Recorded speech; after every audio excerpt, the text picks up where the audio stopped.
तलाक के सालों बाद डीएम बनी पत्नी पहुंची पति की झोपड़ी।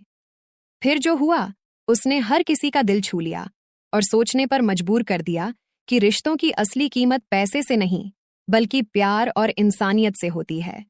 ये सिर्फ एक कहानी नहीं बल्कि हमारे समाज की हकीकत है और हम सबके लिए एक आईना है। पूरी कहानी जानने के लिए वीडियो को आखिर तक जरूर देखें, लेकिन पहले वीडियो को लाइक करें, चैनल को सब्सक्राइब करें और कमेंट में अपना और अपने शहर का नाम लिखना ना भूलें। दोस्तों, उत्तर प्रदेश के एक छोटे से गांव रामपुर में, जहां हरियाली और सादगी का मेल था, राहुल नाम का एक साधारण व्यक्ति रहता था। रामपुर ऐसा गांव था जहां सुबह की पहली किरण के साथ खेतों में काम करते किसानों की हसीन जाग गूंजती रहती। राहुल का जन्म इसी गांव में हुआ था।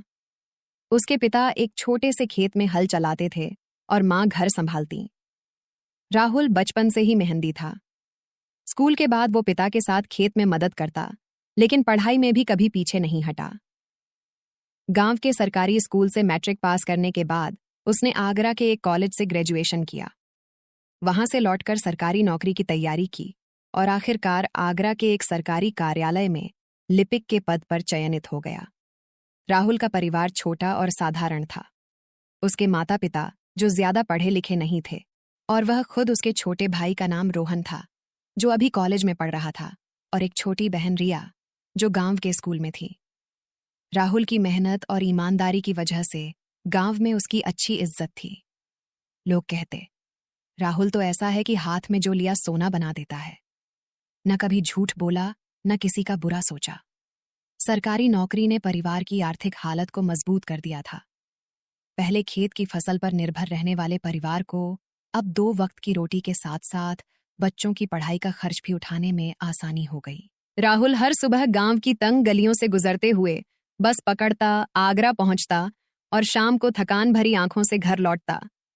लेकिन उसके चेहरे पर हमेशा एक मुस्कान रहती, क्योंकि वह जानता था कि उसकी मेहनत से परिवार को थोड़ी बहुत खुशी मिलती है।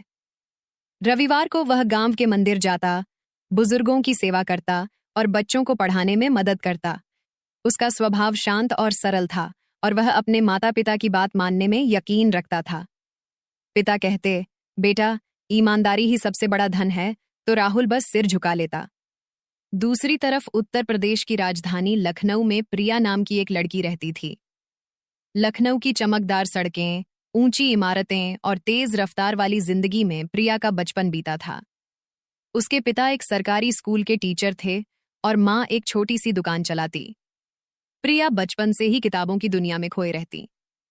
स्कूल में वह हमेशा टॉपर रहती और शाम को पार्क में दोस्तों के साथ खेलते हुए भी उसके दिमाग में बड़े बड़े सपने घूमते।